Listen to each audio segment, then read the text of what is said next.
on Plus News Now tonight. President Muhammad Buhari warns new diplomats against interfering in Nigeria's politics ahead of 2023 general elections. House of Representatives to investigate the sale of adulterated petroleum across the country.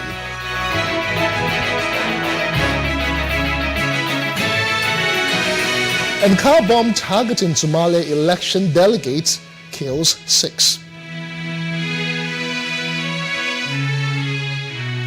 Well, many thanks for joining us. I am Justin Akadonye.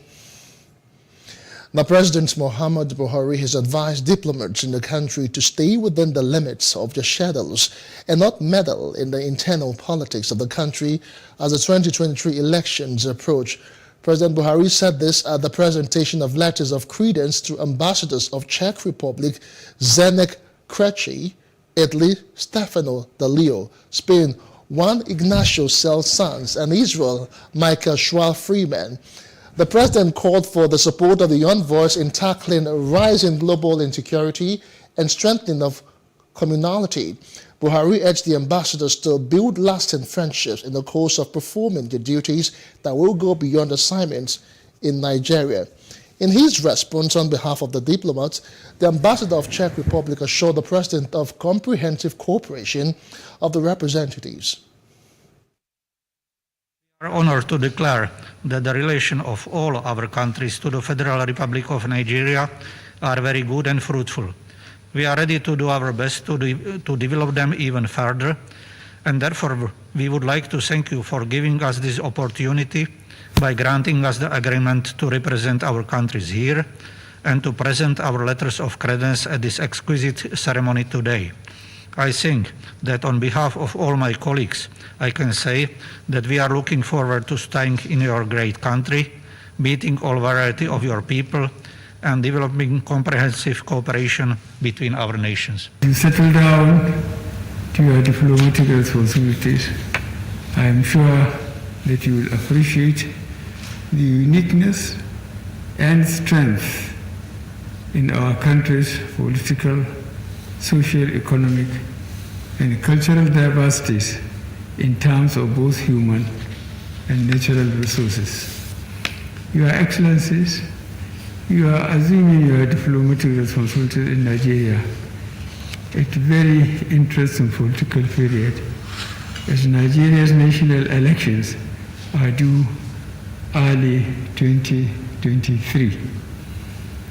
As you settle down in the face of these developments, it is my hope that you will also be guided by diplomatic practice to ensure that your activities remain within the limits of your profession as you monitor the build-up to and the conduct of the general elections next year. Now, President Muhammad Buhari is desirous of assenting the Electoral Act Amendment Bill 2021, but has to put it through consultations. These were the words of the President's Senior Special Assistant on National Assembly Matters, Senator Babajide Omowarare. He said for every bill that comes to the President, he must consult with relevant persons before deciding to assent or withhold his assent with provisions from the Constitution. Now, the NNPC has reassured Nigerians of its capacity to restore sanity in the supply and distribution of quality fuel across the country within a short period. The Chief Executive Officer and Group Managing Director of the company, Malam Melikiari, made the pledge at the end of a meeting with some oil marketers to resolve the issues generated by the recent supply and discharge of ethanol-blended petrol in some Nigerian depots. Precisely on the 20th of January, NNPC received a report from a quality inspector on the presence of emulsion particles in the PMS cargoes shipped to Nigeria from Antwerp, Belgium. NNPC investigations revealed the presence of methanol in 4 of the PMS cargoes imported by our DSTP suppliers, including MRS, Emadev High Energy AY Mekipi Britannia U Consortium, Oando and also our own company, Dick Oil. Cargo quality certificates issued at Load Port, which is Antwerp, Belgium, by Amspec Belgium, indicates that the gasoline complied with Nigerian specifications. The NNPC quality inspectors, including GMO, SGS, JOCHEM, and G&G, all world-class surveyors and inspectors, conducted tests on this before discharge and also showed that the gasoline met Nigerian specifications.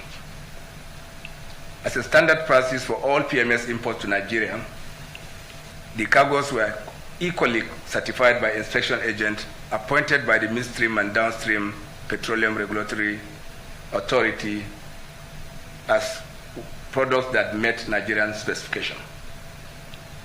It is important to note that the usual quality inspection protocol employed in both load port in Belgium and our discharge ports in Nigeria do not include the test for percentage of methanol content, and therefore additive was not detected by our quality inspectors. Now, the House of Representatives has resolved to investigate the sale of adulterated petroleum across the country. The decision came after a motion of urgent national importance moved by Honorable Mohammed Mongono, the Chief Whip of the House. Now, correspondent Emmanuel Ehijide completes the report. The decision by the members of the Green Chamber to invite the erring importers is to stop the toxic fuel from causing more havoc. In a motion, Honorable Mongono urges NNPC to suspend all importers found to be culpable. He said there was a need to put in place a credible monitoring and surveillance system that would ensure adequate quality petroleum products are imported into the country. There is a need to put in place systems that will check the quality of petroleum products that is being imported into the country.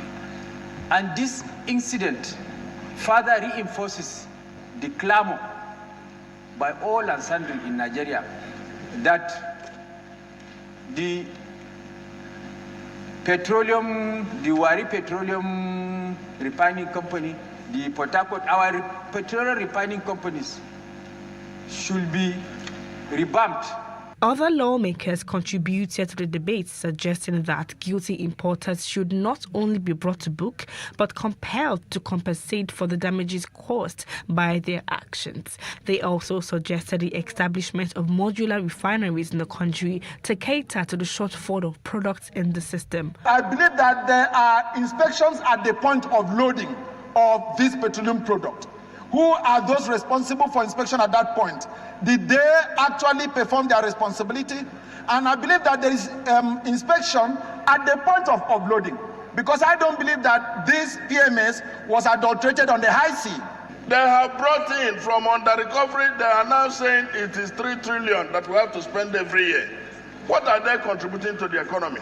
And we are returning overhead costs, recurrent costs for the refineries for the past 6-7 years. Mr. Speaker, each time and every day, we will be looking for what is the challenges of security, the consequential effect of the refineries working, and then put into production is employment of young people. All innocent Nigerians who fell victim to this adulterated petroleum and their vehicles or whatever they are used have been spoiled should be considered in the investigation. My amendment is to urge NNPC to suspend the 4 companies that imported this adulterated fuel that they imported from Belgium. When the motion was put to a vote by the presiding speaker, Idris Wasser, the deputy speaker of the House, it was adopted. The House resolved to invite the NNPC for more details on the matter, while mandating the House Committee on Petroleum Resources Downstream to investigate the release of adulterated petroleum across the country.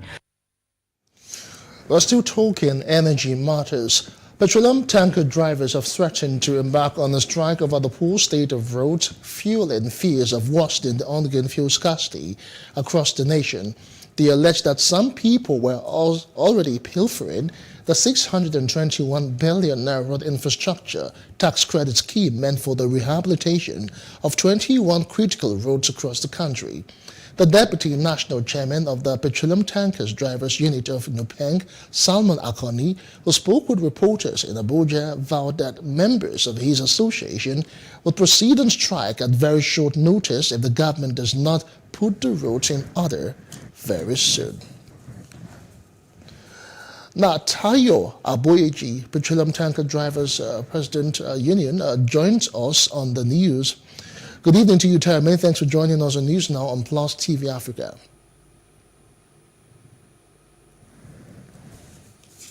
Tayo, are you there with us? I will try and reconnect with Tayo in the course of the bulletin. In the wake of recent long queues at petrol stations, Nigerians react to panic buying of fuel, and that's on Street Views.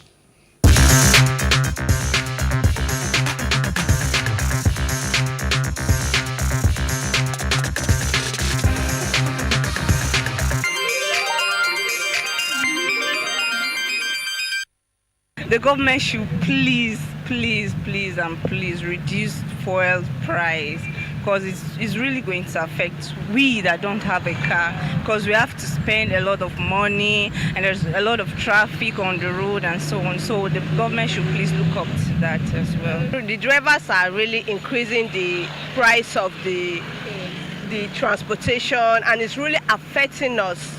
So the government just really needs to do something about this, just to help the youth. Yeah, let me say the youth, because we are really suffering it. Yeah. I tend to be emotional in the sense that we all know what is happening. You can't say a country is producing fuel and there is fuel scarcity. Why is it that fuel scarcity always come up when elections are drawing near? The leaders should just make things easy for everybody to be able to fit in Nigeria. That's just what I gotta say. Because even without fuel, you still see that people still have fuel, but others will not have. You understand? So they should just balance the country. It's actually having a kind of a very negative effect on us as an individual. Honestly, I don't know the government policies concerning this fuel scarcity and why there should be scarcity when there's availability of it. And there's a hike in transport. So it's a heavy challenge for everyone. It touches around the whole sector, and it's been a challenge. But we are good. Nigeria are tough people, so they'll still cope. Initially from CMS to from stadium to CMS used to be 200, now it's 300. We just up it. The salary doesn't increase, there's nothing, but still we just have to do it. We're suffering and we're also smiling. That's what we are made up of. There is fuel, why queue now? If there is fuel, why queue? That's what we are hearing. I mean, you can hear me hearing my radio. And people are complaining. One guy said he's going to work this morning. He went to Awolowo Road. There's no fuel. He went to Mobi filling station at the behind body camp. No fuel. He went to like almost 3 filling stations. No fuel. And he still go to now. What saying that there's no fuel? Okay, where is the fuel? And you have all the old fuel. Why?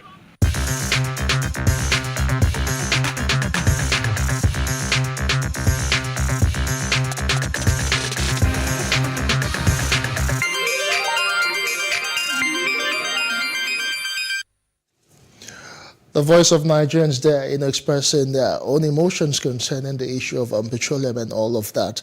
Well, back to the adulterated fuel story. The House of Representatives has resolved to investigate the sale of adulterated petroleum across the country.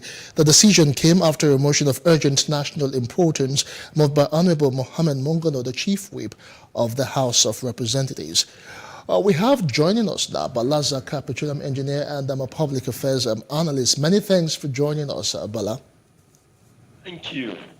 All right, let's talk about what happened on the floor of the House of Representatives today. And the reps, they have decided to investigate Wando and some other petroleum marketers involved in this issue of adulterated fuel.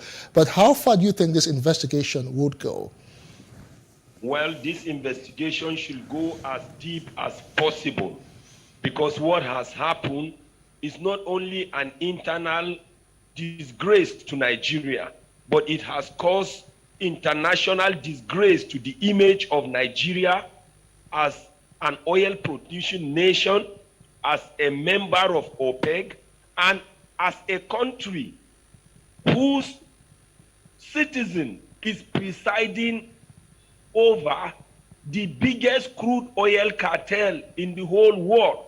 Because as I'm speaking to you right now, the OPEC Secretary General, the Organization of Petroleum Exporting Countries Secretary General, is Alhaji Sanusi Barkindo, and that person is a Nigerian.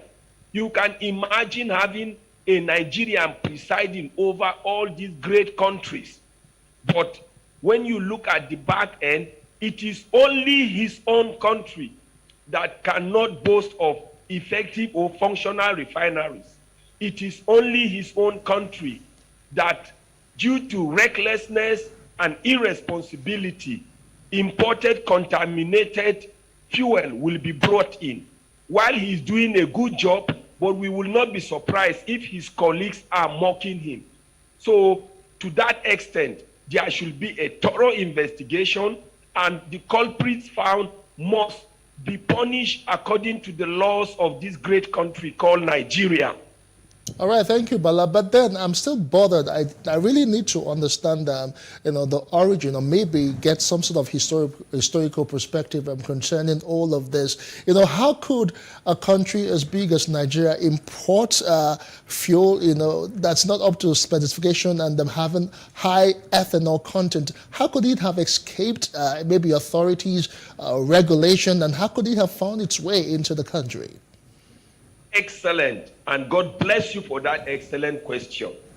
The reason why an adulterated fuel like that found itself into the shores of Nigeria, and not only into the shores of Nigeria, got to the retail outlets, got to consumers, and caused us this economic and health harm or calamities, was because all the three control mechanisms failed.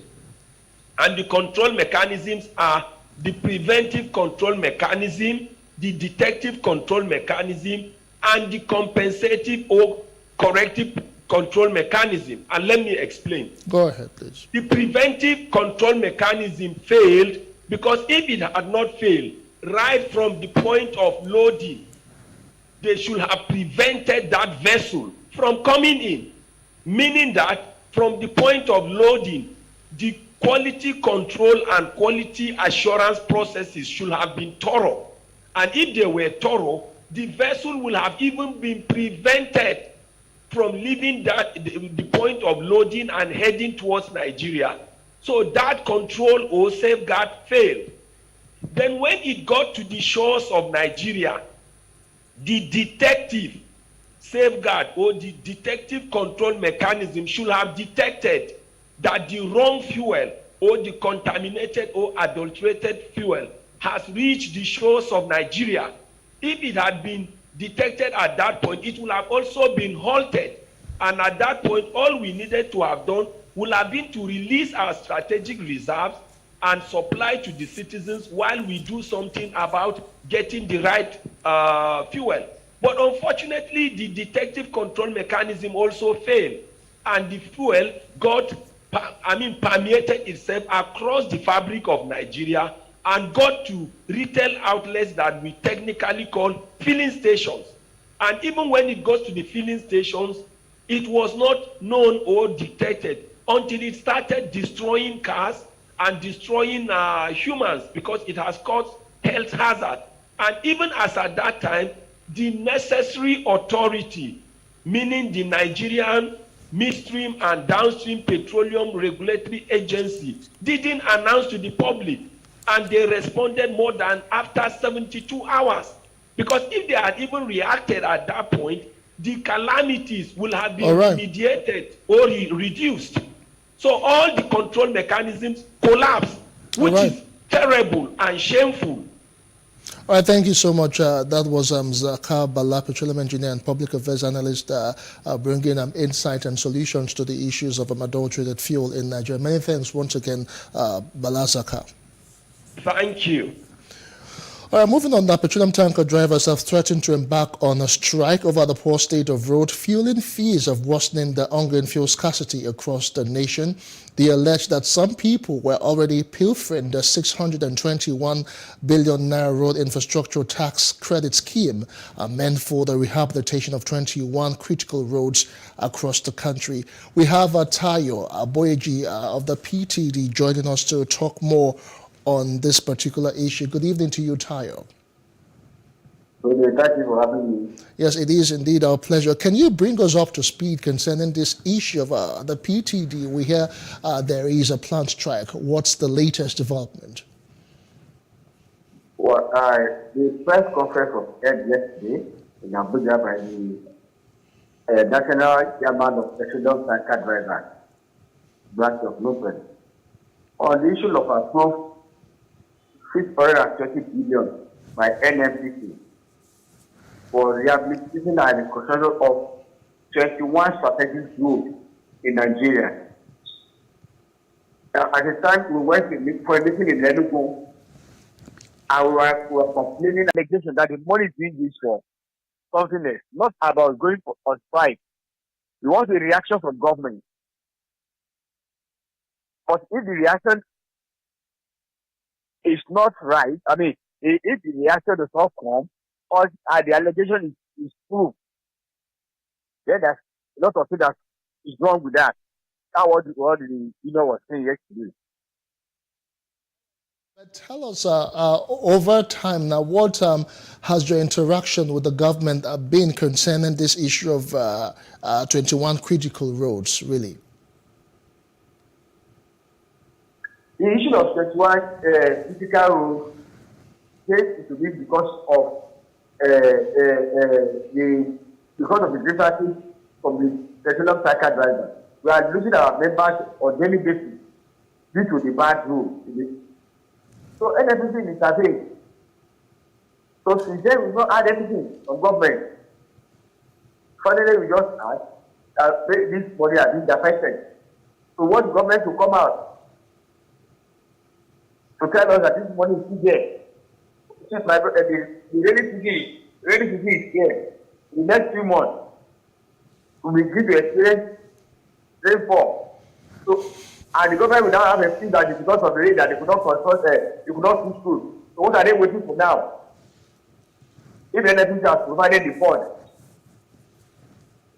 So that's just it. Okay, so before we let you go, Taya, so how have the impact of these bad roads been on your activities and operations? Definitely, even this road we are talking about is not being applied by tanker drivers alone. We are talking about we need to worry. In the next few months, we need to worry will not be passable again. We are talking of Lafai, Lingwai, in Niger State. That will not be able to, will not be passable. And some other roads in the country. So it's not even only about the tanker driver. It's about the journalists of Nigeria fly this road. But we are concerned that because the tankers are falling due to this bad road. So that's the thing. All right, thank you so much. We have been speaking with Tayo Aboyeji, a NOPEN chairman here in Lagos. Thank you so much for your input on this particular issue. We do appreciate it. All right, moving on now, talking maritime and naval issues. The immediate past flag officer commanding Western Naval Command, Rear Admiral Jason Bassa, has reiterated his vast achievement in the past 1 year as he recovered over 500 million naira worth of petroleum product for Nigerian National Petroleum Corporation and other notable result-oriented legacies during the course of his tenure. He made this known during his farewell parade and official handover ceremony at the NNS Beecroft, Apapa, Lagos.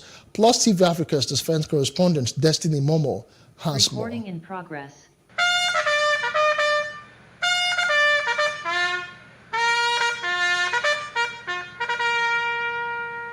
It was an atmosphere of outpouring of emotions as the outgoing flag officer commanding handed over to his successor, Rear Admiral Yakubu Wambai. It's not a one-man show. it is, and all of us should. That's why the lady says homework together. But writing on one thing, the corporate for Nigeria. The farewell parade was a sight to behold.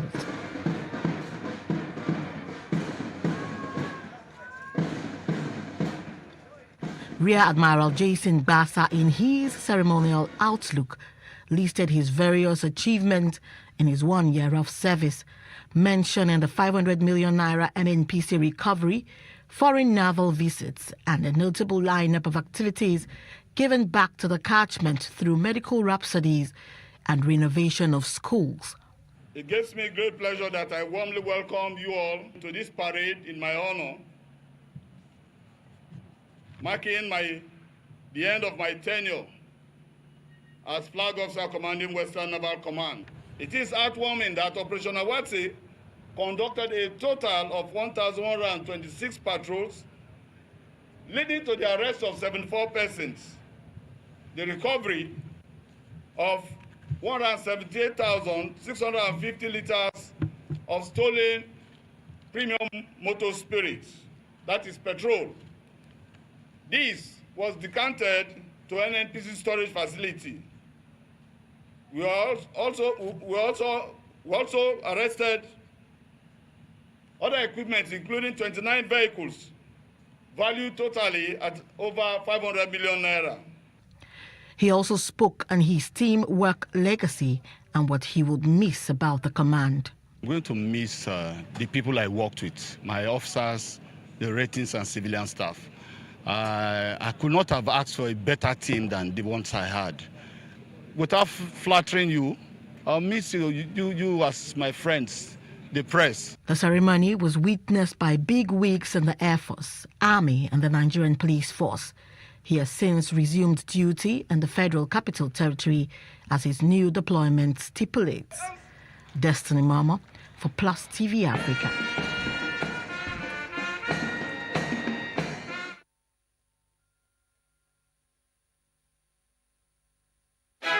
Still ahead on Plus News Now, President Said set to name new Tunisian Supreme Council. Details when we return. Do join us again.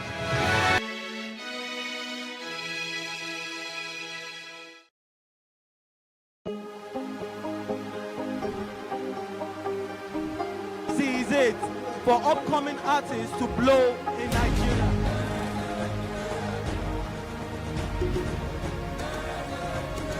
Welcome to Plus Trending. I am Booking November, your host, saying thank you for joining us on today's episode. Welcome back. It's tea time on Plus TV Africa. Practice makes perfect. I'm not perfect yet, but I'm a lot better than I used to be. He's a king. He's entitled to marry 100 if he wants to.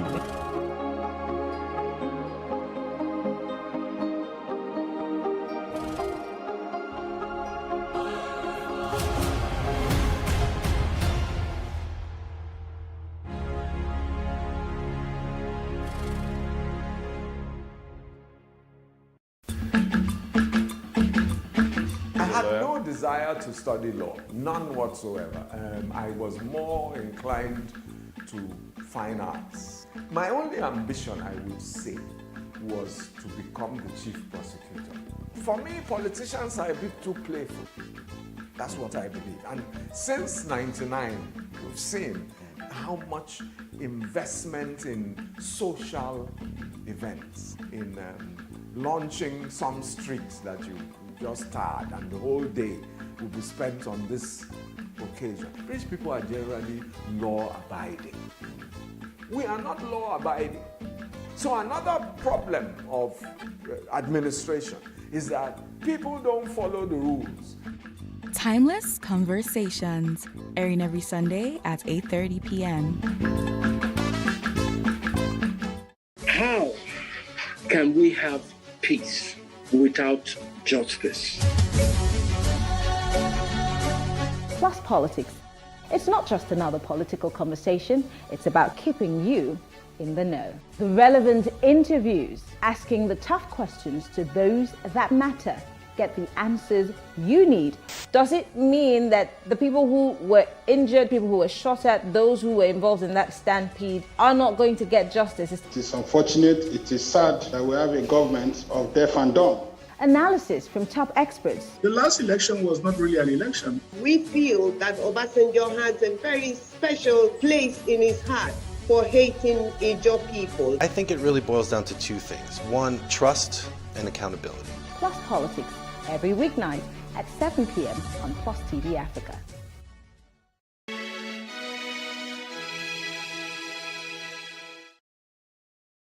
Welcome back. You're still watching News Now on Plus TV Africa to other parts of the continent. Tunisia's President Kais Saied says he will issue a decree to effectively dissolve the Supreme Judiciary Council, one of the last remaining institutions in the country able to work independently of him, adding that he would name a new council. On Sunday, the president had announced plans to dissolve the council in the latest in a series of moves his opponents have called a coup. A few minutes after the president's comments on Thursday, the council announced it rejected his decision, saying the current structure is only representative of the judiciary. Now, dozens of judges in uniform protested in front of Tunis court, shouting slogans calling for Saied to respect the independence of the judiciary. The Libyan Prime Minister Abdulhamid al-Deibeh has escaped an assassination attempt when assailant struck his car with bullets. Reports say he escaped unharmed amid intense factional wrangling over the control of the government. There has been no immediate photographs or footage of the incident or its aftermath, nor witnesses to the incident.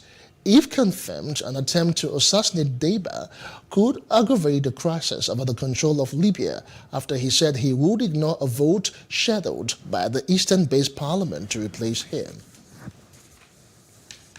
Now, a blast near a presidential palace checkpoint have left 6 dead and injured at least 10 people in Mogadishu. Preliminary observations suggest that the presidential palace was targeted. The blast happened at a restaurant bordering the clinic and near a security checkpoint leading to the president's residence in Mogadishu. Many in the densely populated area witnessed the blast. Now, security official Abdullahi Mokhtar said the incident is still being investigated to know the exact details, but preliminary observation indicate that someone carried out the blast. Now, teachers in Zimbabwe have gone on strike just days after schools reopened after a prolonged closure during the COVID-19 pandemic. In the capital, Harare, some schools were open, but not all teachers were working according to the teachers' unions. The government and unions are locked in a dispute over salaries. Now, parents have voiced their anger at the situation.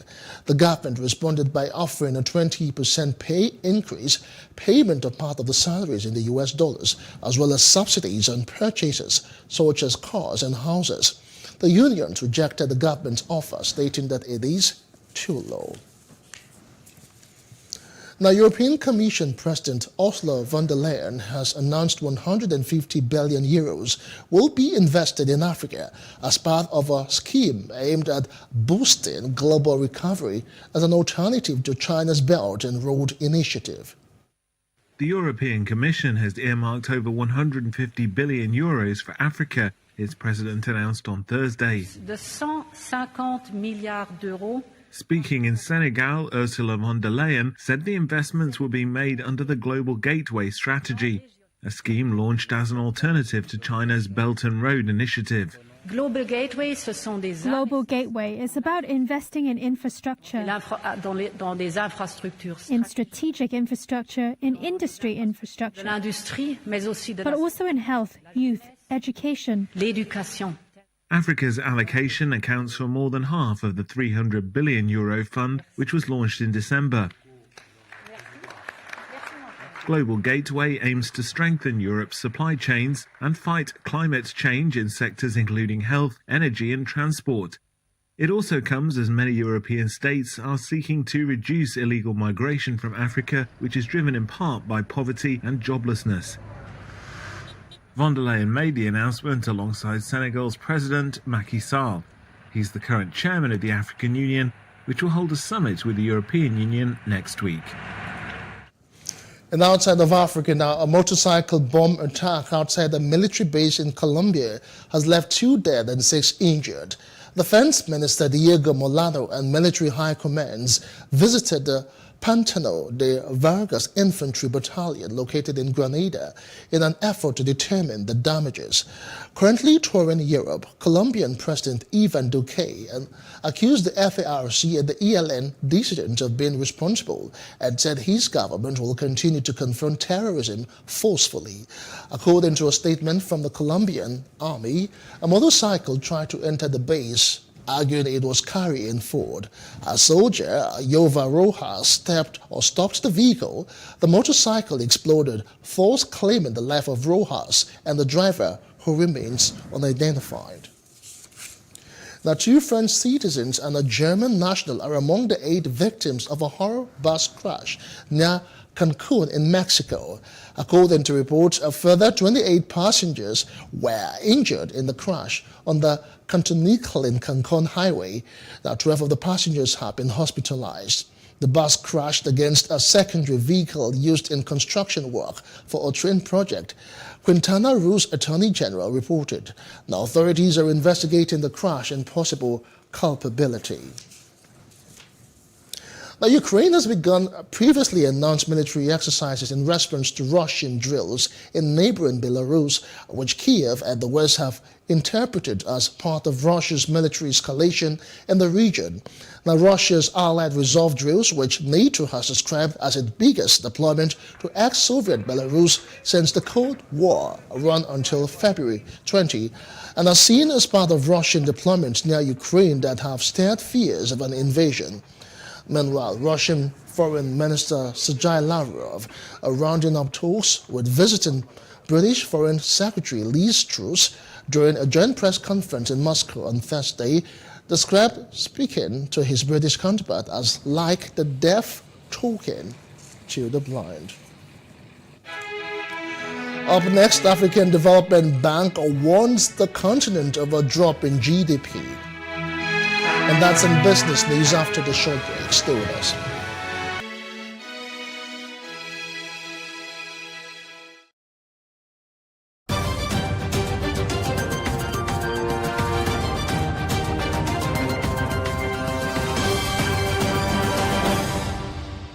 And in business news, the president of African Development Bank, Akiwumi Adesina, has said a $165 billion drop in Africa's gross domestic product, GDP, pushed 26 million people into poverty in 2020. Speaking at the 35th ordinary session of the Assembly of the African Union in Addis Ababa, the Ethiopian capital, the AFDB boss said the dwindling economic fortunes on the continent pushed 30 million people into unemployment within the period. Applauded by African leaders for effectively steering the continent safely from the harsh impacts of the COVID-19 pandemic, Adesina cautioned against outsourcing security of the continent to foreigners, stressing the need for leaders to protect lives by building healthcare infrastructure and vaccine-producing factories. And ghost mode digitization is a panacea to financial services security and other bottlenecks. It is an innovation by fintechs to ensure privacy as well as solve the dual challenge of protection and security. Justin Akadonye has more.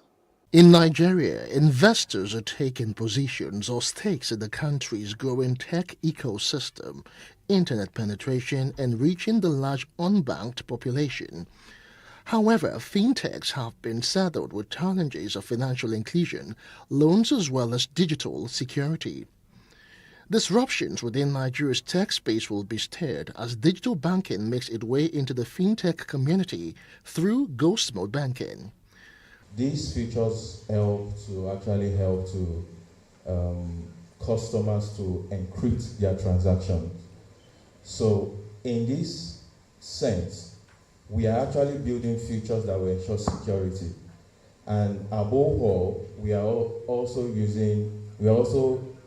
providing a strong security architecture that will protect customers' data overall. And that's one of the reasons why we are actually going to talk about data privacy protection and security. So in the sense of it, if you actually if you transfer to somebody who has a funny character or criminal character, or even erroneously, or you misplaced your gadget, and they see that transaction, you are protected if you had actually used that ghost mode feature. Full digitization processes mean that customers will not only be able to conduct transactions real time, but will also get much needed support online. Yes, the CBN has been clamoring for financial inclusion, and I just say that it is actually a very challenging project because I've experienced and I've been involved. The reason is that the cost of actually bringing these people on board is pretty high, and cost of ensuring that their transaction is done is pretty high. This feature allows users to transfer funds to beneficiaries or make payment without revealing their identities. And the U.S. Embassy has stated that visa facilitators and agents operating in Nigeria, especially in Lagos, are operating with impunity for their financial gains, warning that Nigerians will continue to pay high fees if they work with visa facilitators to get appointments at the embassy. Country Consular Coordinator of the U.S. Embassy in Nigeria, Susan Tula, warned that Nigerians should also be aware of fake websites, as all information can be found in the official U.S. government immigration websites. The U.S. Consulate General announced that from February it will start the no-interview U.S. visa renewal services to aid non-immigrant visa applicants in Nigeria who qualify to renew their visas. And the Nigerian Civil Aviation Authority, NCAA, Africa World, ASCI Airlines, Ethiopian Airlines, British Airways, Turkish Airlines led the pack of most sought-after airlines in Nigeria in 2021 as they lifted 40.3% of the total international passengers in the country in 2021. This was contained in the NCAA Executive Summary of International and Domestic Flights. The flight operations indicated a trend of migration as more people left the country than returned, as some of the major airlines passengers en route United Kingdom, Canada, among others, did not return. And major towns and villages in Oyo State, including Ibadan, the state capital, have been plunged into darkness in the last 24 hours as a result of the embarrassing situation between it and Ibadan Electricity Distribution Company, IBEDC. IBEDC had accused the government of owing it the sum of 450 million naira, while the state government alleged that IBEDC owes it the sum of 400 million naira. The IBEDC, as a result, disconnected the supply to the government secretariat on Wednesday, while the government, in retaliation, sealed all the company's offices the same day. An Anglo-Swedish drug maker, AstraZeneca, forecast higher 2022 sales and raised its annual dividend for the first time in a decade, but warned that the boost from COVID-19 products would fall. He also raised its annual dividend for the first time in a decade, coming after fourth quarter profits beat expectations. Total revenue jumped 63% to just over $12 billion for the 3 months to December 31st. Overall sales last year were up close to 40% to over $37 billion. And that's business news. I am Destiny Momo. Thanks for watching.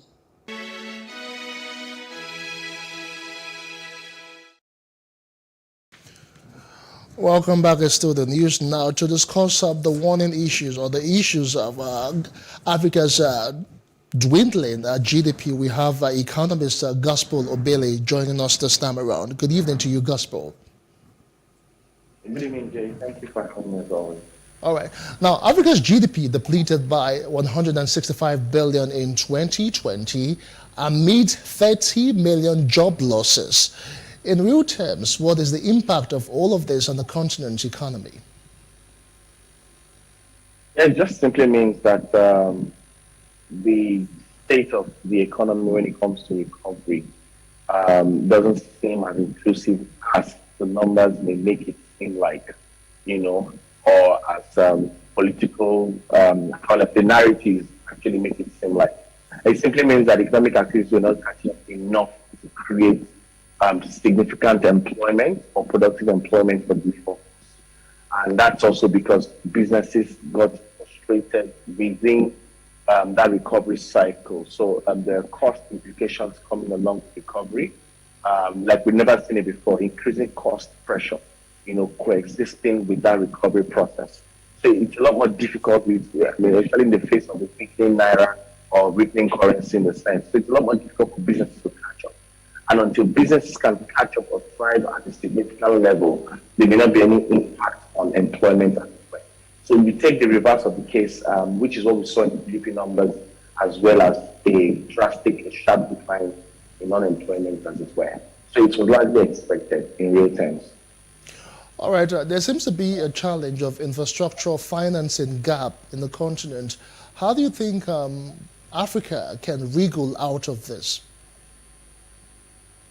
Yes, the challenge exists, and to a very large extent, our revenue mobilization process or revenue size cannot fund the infrastructure projects. Quite honestly, infrastructure projects cost a whole lot, and with the kind of infrastructure Africa needs, looking at its population as well, its population grows at almost 3%. We need some level of smart infrastructure that can take that population growth. So it's a lot of financing process, a lot of technical manpower that has to come. So the goal is to think of creative ways in terms of that finance that is fair. All right, you may have issues with borrowing, but that's a critical block of option as it were, because infrastructures are a capital project, and if properly done, all right, has high returns on investment, especially productivity returns on the populace. So all of these things coming together would boost GDP in such a way that it can significantly create jobs, all right, for a critical mass of the population. So infrastructure financing is key as well, in as much as a critical chunk of your own people are involved in the process. All right, now, the AFDB president says to address the socio-economic impact of the pandemic and support economic recovery, Africa would need some 484 billion naira over the next 3 years, and to eliminate extreme poverty by 2030, the continent will need $418 to $784 billion per year. How do you think the African continent can go about achieving this? To be very honest with you, I don't think the African continent can achieve or eliminate poverty by 2030. The conversations around poverty goes beyond just financing, all right?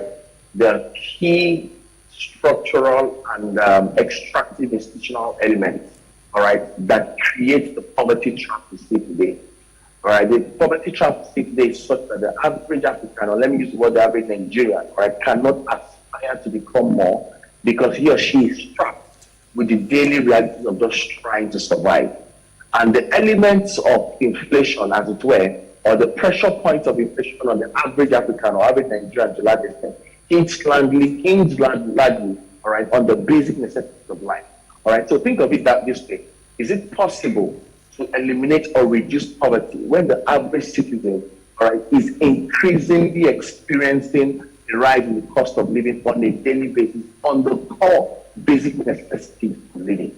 All right, so think about it very well. So if you have that on the table, then it tells you that there is a trap, and it's like a vicious cycle of poverty. That trap is being recreated by policies that come back to hurt the economy, by cultural and people ideology that comes back to hurt the economy. So no matter how much funds you put on the table, no matter how much of sustainable development goals conversation you talk about or you shout about and all that, all right, it still boils down to dealing with the structural, institutional, financial, and cultural elements, all right, that have created and sort of recreated the cycle of that trap over the years. Until that trap is broken, and until extracting institutions move to inclusive institutional governance and proper leadership sustained over a period of time, we may not see any significant improvement in poverty levels, no matter the amount of money of financing made available. All right, thank you so much. I'm afraid that's as much as we can take on this particular discussion. All right, thank you so much for having me as well. Yeah. All right, Gospel Obelede, economist, many thanks for your time. Away from business reports, the very best in sports is right up next. Stay with us.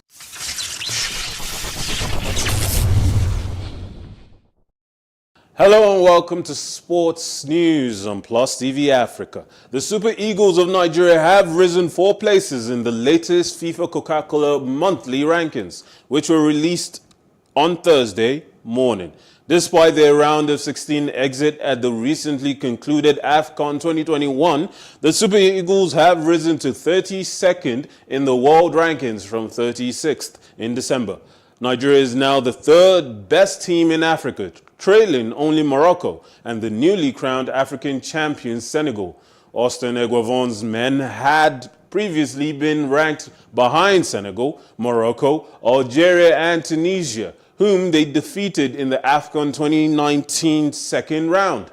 However, a poor AFCON campaign has dropped Les Fennecs 14 places to 43rd in the world, while Tunisia has dropped from 30th to 36th. Senegal's Teranga Lions AFCON victory moves them up 2 spots to 18th in the world, while Morocco moves up 4 spots to 24th. From the suburbs of California in the 1950s to the 2020 Tokyo Olympics, and now Mexico City in 2022, skateboarding is riding high and taking off in the Mexican capital. Skateboarders in Mexico City once competed with cars and pedestrians for space to practice their sport. Now the local government is setting up official skate parks, and avid skaters are eyeing Olympic medals in their practice. The Olympic sport is also helping to break down gender stereotypes. Traditionally considered an activity for male youth, the country's female skaters are proving they have what it takes.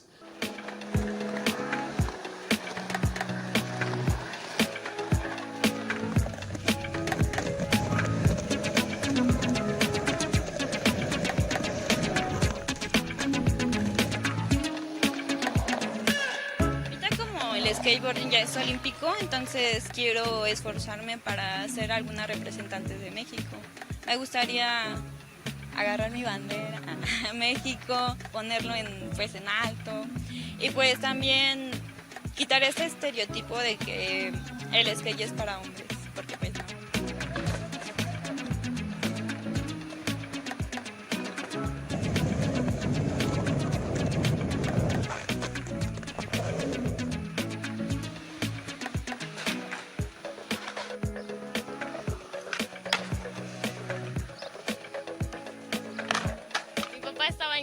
De que patinara y ya después como que ya lo entendió.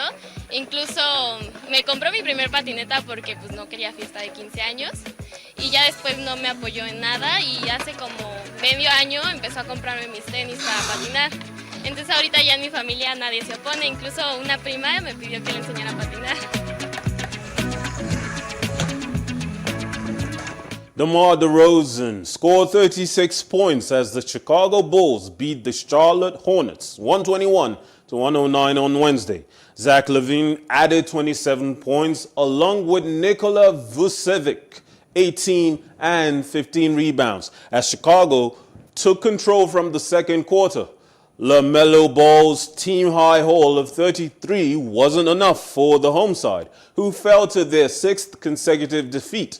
The Bulls go 34-21 and within 1 game of the Eastern Conference leading Miami Heat with the win. Vucevic drives and kicks. Here's LaVine for 3. Very smooth. First in field goal, 3rd in three-point shooting, and 2nd in foul. Oh, Washington. Got the trade deadline tomorrow. We'll see if either team makes a move. Balls 3. Here comes White in transition, getting the starting point with the Sumu out, and look at it play yourself. He is still the leading scorer tonight for the Hornets with 10. Vucevic on the follow because DeRozan's a tough dude. He's got such a great base. That's right. Hard to get him to the ground. And then DeRozan, but it didn't get a turnover. DeRozan with 5 to shoot. Spins, back, fires, over Bridges. It's good. That's 8. That was too casual. He was incredulous after he missed it. Now Bridges, another good look. Back-to-back 3. Back-to-back for the Lakers. Looking at Portland, he's out with back tightness. DeRozan gets the bounce for. Here's Levine. On the switch, Levine's got the big on him. Step back, deep 3. DeRozan. Yes, you're right. Here he is again. Gets past his man, drives, and finishes. And that's all the sports news we have for you for now. Join us next time. My name is Mikhail Tinubu. Have a good night. And sports news wraps it for us in this bulletin. Just before we go, the main news again. President Muhammad Buhari has warned new diplomat against interfering in Nigeria's politics ahead of the 2023 general elections.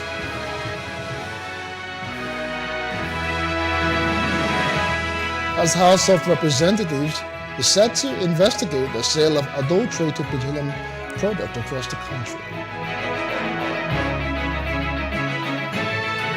And car bomb targeting Somalia election delegate has killed 6 people.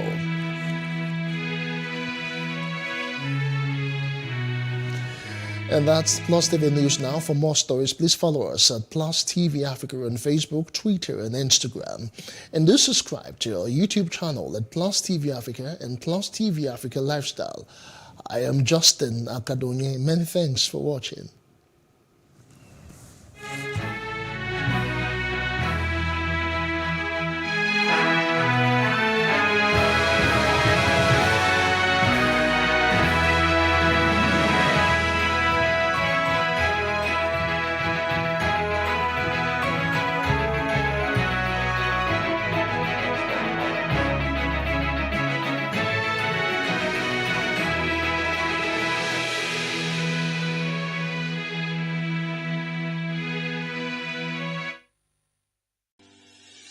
Increase the reach of your events or business services to advertise